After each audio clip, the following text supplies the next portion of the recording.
those are the 5 things that you need to focus on in terms of communication. Going through them again, it's communicating formation. It's communicating where a highlighted player should be. So like a top player on their team, a key player, highlight that. Number 3 is calling out the coverages and the checks. Number 4 is communicating a scheme technique. So something like banjo when they're close. When players are close together, when receivers are close together, banjo or any other calls you may have for bunch, stack, whatever the case may be. So call out your scheme technique. And then finally, calling out routes. You got to call those routes out. Communication doesn't end once the ball is snapped.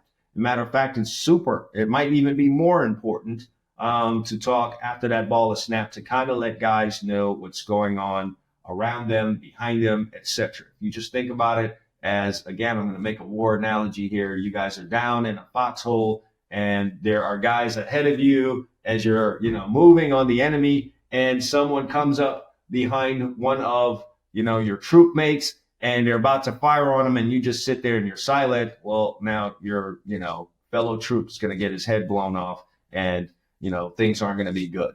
And, once they eliminate him, they're coming for you. So be able to communicate, let that guy know there's an attack coming, and he can prepare himself for what is about to happen to him, and you guys can help each other out. But I think as a secondary, if you're listening to this by yourself, get this information or send this video to the rest of your guys in your secondary and say, hey, this is the kind of team, kind of secondary we need to be this season coming up, so that we all eat, we all make plays, and they can call us the best secondary ever, and we can do our part to help our team win, help our defense be the best that it can be. Communicate those 5 things, and I promise you, as a unit, you guys will be better. As a coach, if you emphasize this with your players,